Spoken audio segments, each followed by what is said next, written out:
Hey there, and Happy New Year. Thanks for tuning in to Vision, the show all about the College of Arts and Sciences. We've got a great episode for you today. We're starting things off with Dr. Evan Peacock. He is an archaeologist first, and then also a full professor in the Department of Anthropology and Middle Eastern Cultures. Welcome to the show. Thank you. So you've got some cool visuals here for us to look at during this segment, which is really exciting. But to start things off, can you talk about your overall research that you do?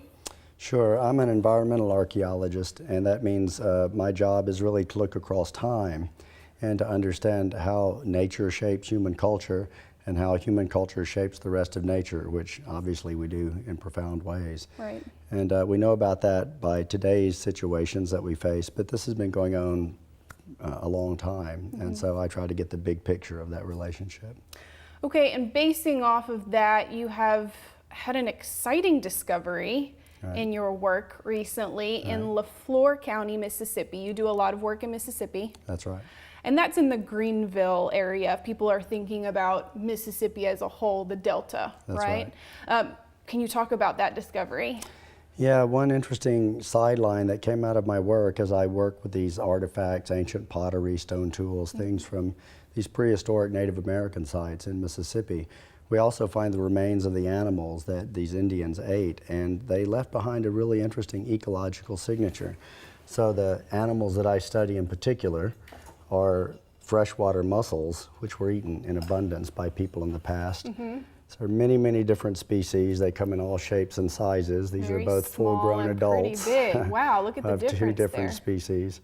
But they were a food source in the past. And as I studied these animals, working with biologists to make sure I got it right, I discovered something interesting, which is that that there are about 300 species, and about half of them are endangered, really on the verge of extinction. Why is that? Well, many of them are very sensitive to siltation and other modifications to streams, damming, channelization, pollution. Okay. So you can imagine if your life role is to sit into the bottom of a stream and take in water and nutrients, and then a bunch of silt comes in and you're a gill breather, you're in trouble. Okay. And so out of this comes something we call applied zooarchaeology, which means the value of the data I have as I tally what species were in these streams in the past is useful, I think, for biologists who are trying to manage these endangered animals today. Okay. And you found a new species. For Mississippi, yes. For Mississippi. We did some work on a site on the Tallahatchie River. Okay. And we found many different species. In fact, sort of typically for this sort of work, there were 21 species of these mussels known to live in the Tallahatchie River. Okay. We found 40 at this archaeological site, and that's a very typical result, and it emphasizes how much things have changed and how much archaeologists have to tell conservation biologists as they work. And among these animals was one that has never been reported in Mississippi before. This is Quadrula fragosa. The common name is the winged maple leaf. They have lovely names. And this animal today is restricted to limited ranges in the upper Mississippi River drainage and maybe a few spots in parts of the southeast. No one ever knew this was in Mississippi. It's on the endangered species list. So knowing that it was here is a very important piece of information for biologists as they work to recover this animal. Why? For the average viewer, why is that significant? Well, I think any species is significant. It's a loss whenever we lose any species. These mussels are particularly important, though, because they're indicator organisms. If your mussels in a stream are happy, you've got a very healthy stream. You're doing a good job of managing it. You're okay. If your mussels are declining, that's a clear sign. It's a canary in the coal mine kind of scenario, right? Clear sign you have trouble. And when we look and we see that we've lost half the fauna in the Tallahatchie River, and that's a typical result, we know we're in trouble. Okay. So again, as we try to reintroduce these species or help recover what we've lost, these sorts of archaeological data are a key piece of the picture that have been really missing up until recently. So what's your next step? Well, we have done an entire book of range maps for mussels in Mississippi based on what we find at these archaeological sites. This book's a few years old. It's already massively out of date. Every time we look at a new batch of shell, we get new river records, new state records. So the next step is to continue to do this sort of work, to partner with biologists, other archaeologists, and really try to write the biogeography of mussels as they existed in North America prior to Columbus. And that's a baseline that I think we could happily work toward together. Right. And we only have a couple of seconds left, but why did you choose Mississippi to work so heavily in, right? Well, I'm a native of Choctaw County. I did a high school field trip to Mississippi State University. I saw the Cobb Institute of Archaeology. I knew I wanted to be an archaeologist. It made sense. I wound up coming here. And then the mussel work is an outgrowth of my training in environmental archaeology, which I did at the University of Sheffield in England. Okay. And we just have a rich record here that works for us. Wonderful. Well, Dr. Evan Peacock, thank you so much for joining us today on Vision. And please stay tuned. We've got a quick break, but another guest coming up next. Thank you. A baby's arrival can be one of the most exciting times in a family's life.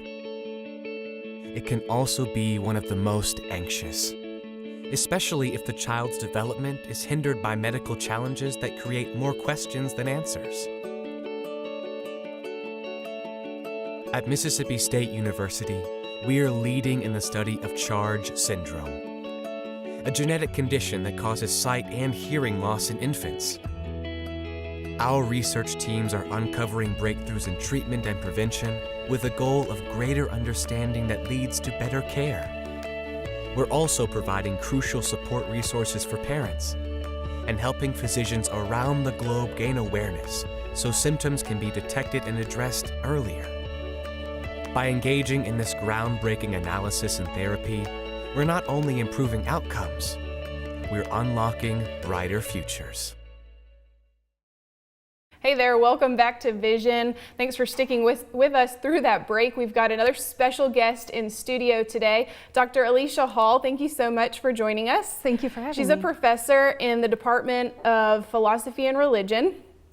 She's got some very exciting work that she's doing that we will get to here in a couple minutes, but I want to ask you about just your overall research here at the university. Yeah, so mostly I'm interested in looking at how psychologists and other empirical researchers study, define, and measure well-being in their research. So I look at a lot of different practical applications of that, but right now I'm most interested, because I'm also a bioethicist and interested in healthcare ethics. So I'm currently looking at how researchers in medicine define what they call quality of life and how that gets used in decision making. Okay, and that sort of piggybacks and coincides obviously with your big project that you get to be a part of now. You were recently selected to be a part of a $5.1 million research project, a collaborative effort, right? Working across disciplines. What does this mean to you, and what excites you about being a part of this project? Yeah, well, it's an excellent project to be a part of. There are all these different fields and areas of research that are interested in well-being, but the problem is that researchers aren't often looking at what's coming out of different disciplines. And well-being research especially is something that is so interdisciplinary. It benefits from having both a theoretical and applied approach, because there's a lot of ethical issues, and there's also a lot of potential applications of this research that are important to study. So it's really exciting to be able to hear what other people are doing, to get outside perspectives. And for my own work, especially since I'm interested in trying to develop an account that will be useful for empirical researchers, it's really invaluable to be able to talk with scientists about the issues that they face in studying well-being. And really quick, what was that process like, getting selected for this grant? Well, it was very intensive. I had never applied for a grant before, actually, and I didn't think I had much chance of doing it, but I thought it was a good idea just to kind of practice and try in a way of formulating some new research ideas that I'd been working on. And then this happened. Yes, and then it happened. So it's really exciting. I'm just thrilled to be a part of it. That's wonderful. So you keep talking about well-being. Right. And I think maybe to a viewer at home, that seems like a very vague term. Yes. What do you mean by that? Well, in philosophy, we use it in this broad sense of just kind of how a person's life goes for them overall. So we can evaluate people's lives in different ways, like, you know, how successful they are. But we could also just ask, is that a good life for that person to be living? Are they flourishing? You know, are they doing well? So that's basically what we mean in philosophy. And it gets called a lot of different things in empirical research, like quality of life or happiness, and can be defined in a lot of different ways. So that's one of the big problems and issues that I'm looking at right now. And you're looking at it specifically for this project in healthcare and public policy. Right. Why? What is the take-home message for that? Yeah, so I'm focusing this year, in the first year of my project, on healthcare, and it's really significant because this quality of life research is used in making decisions about the effectiveness of treatments. So when we're talking about cost control in healthcare, they want to make sure we're getting value for our money, and this research is used in making that. Because of a lot of the treatments, like for chronic conditions, the outcome is not going to be cure. That's not how we can decide whether it's successful. So people look at, well, what is the effect on patients' quality of life? But there's very different ways of defining and measuring that can lead to very different conclusions about whether this is a good treatment to recommend or for insurance companies to pay for. It's used in FDA decisions about, you know, should we be pushing this drug through to market? So it has a vast impact. And what, you know, is your insurance company going to pay for this treatment? But there's not really shared agreement on what it is. So that's what I'm hoping to help with. Okay, and you've kind of touched on this a little bit. My next question is, because it's so subjective, well-being, how do you measure that? Yeah, so this is the challenge. The way they measure it in healthcare now is that it's mostly by self-report. So they'll give patients questionnaires asking for their perspectives on different aspects of their lives. But the problem is that different studies will ask about different things. Like some will ask about life satisfaction. Some will ask about physical functioning or other functioning. And so depending on how that gets fleshed out can have very different results in whether this drug is seen to have a benefit for the patient. So what I'm hoping is to there's been a lot of debate about these issues within philosophy about how we should understand that, and I'm hoping to find some way to apply those theories and the discussions that we have to these issues about what we should be measuring in healthcare, so that when we make these claims that this is benefiting patients, that we have some more solid foundation for saying that. Wonderful. Really quick, 30 seconds left. How do you use this in class? Oh yeah, so I teach ethics a lot of times, and also medical ethics. So we talk about one of the things that doctors, for instance, that first do no harm. How do we understand harm and benefit? So getting an understanding of the different implications of different understandings of well-being is really important. And in ethics also, just how do we help people is a big issue. Well, thank you so much for being here. Really interesting work that you're doing, and congratulations. Thank you very much. And thanks so much for tuning in. We'll see you next time on Vision.